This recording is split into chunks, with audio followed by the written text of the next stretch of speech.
Hey guys, I'm the 50s kid. You know, one of the more neglected fluids on your car is going to be the differential fluid. You really should be changing it about every 75,000 miles.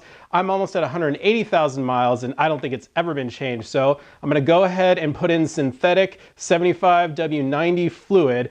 It's really easy to change. All you need is one of these pumps. I'm going to show you how to do it. So let's get started. So these are the things you're going to need in order to do this job. You're going to need an oil drain pan.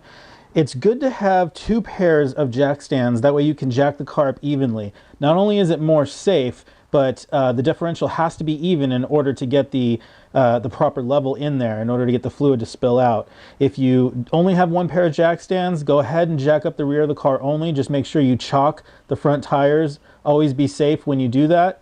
And you're just going to go ahead and add the full bottle in, and that should be enough fluid. You should be fine. But again, I highly recommend you have two pairs of jack stands. You're also going to need a floor jack in order to jack the car up. It's easier if you have one of these longer, larger floor jacks, but you can still do it if you have a smaller 2-ton floor jack. You're just going to have to jack the car up on the side, just one corner at a time.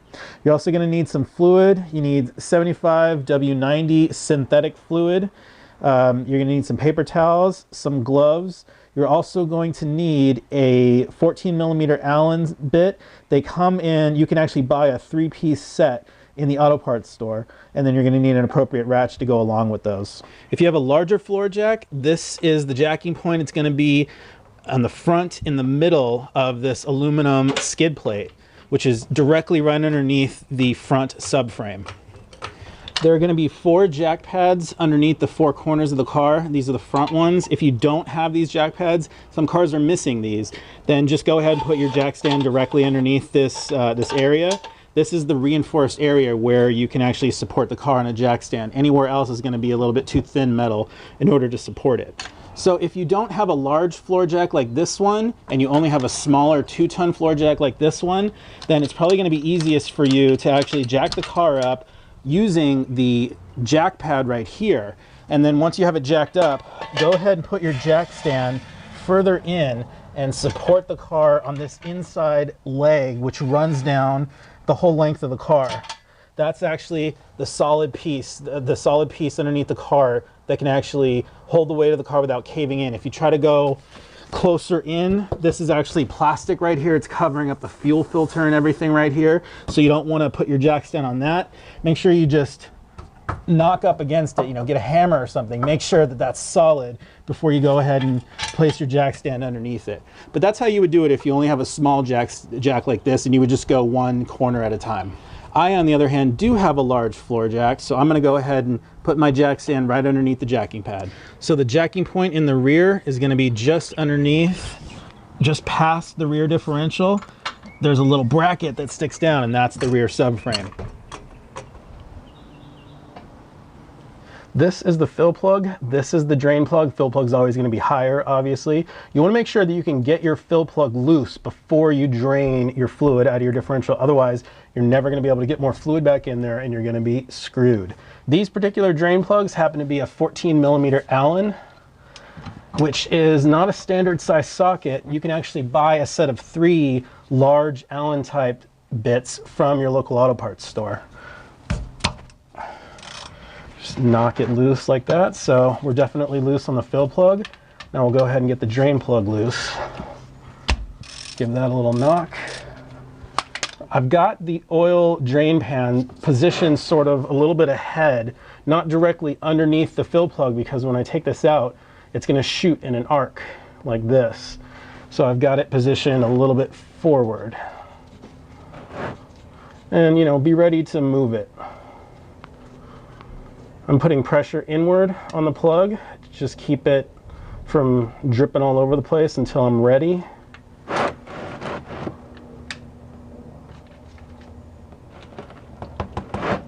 Ooh, nice and gloopy. I didn't like the way that was glooping out. That's going to splatter all over the place, so I'm going to control it here.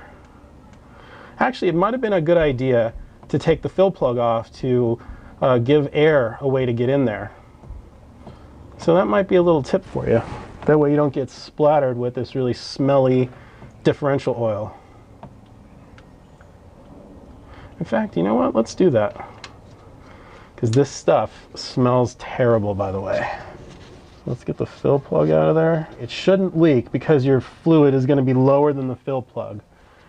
So now that we've got this out of there, yeah, now we got a nice little stream.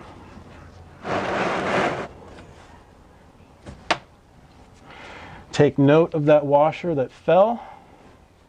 Don't lose that. That's important. You're going to have a washer on your fill plug as well. So we're just going to let this drain until it's all out of there. It's never too late to change your differential fluid. Unlike a transmission, there are no clutch discs, there are no synchros, nothing to come off and be suspended inside the fluid. So don't worry, it's never too late to change your differential fluid. Okay, I do think that looks good to me.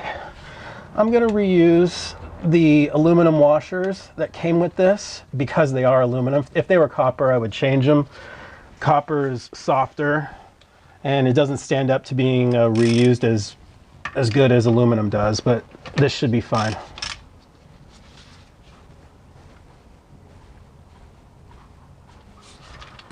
Not too tight, not too loose, just that Goldilocks level of tightness. Look at this, $3.80. I got this from a friend. I think he bought this at an auction or something. I think they didn't realize this was a $16 bottle of fluid. So that's cool. All nice and sealed. You should only need about a quart or about a liter of fluid for this differential. It definitely needs to be synthetic fluid, but it doesn't matter if it has the non-slip additive in it or not. You can just use it, it doesn't matter, as long as it's synthetic. You want to take note of the arrow on your pump. Put it in properly. I've cut down the little hoses that came on this pump a little bit. And to be honest, I could probably cut down this top hose a little bit more as well.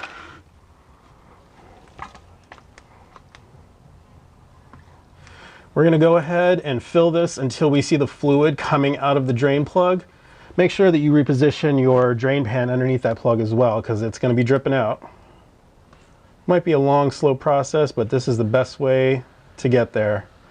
Don't try to mess around with funnels and other kinds of crazy contraptions.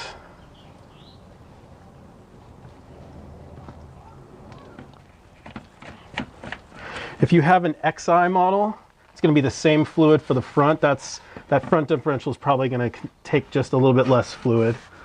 On an X5 that I changed, I believe we used 2 bottles total, front and back. So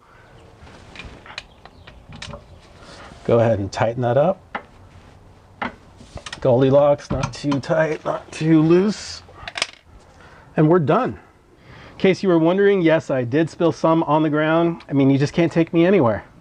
So that's it. We're all done. Like I said, change it every 75,000 miles. If you enjoyed the video, throw me a subscribe. I'm the 50s Kid. Thanks a lot for watching.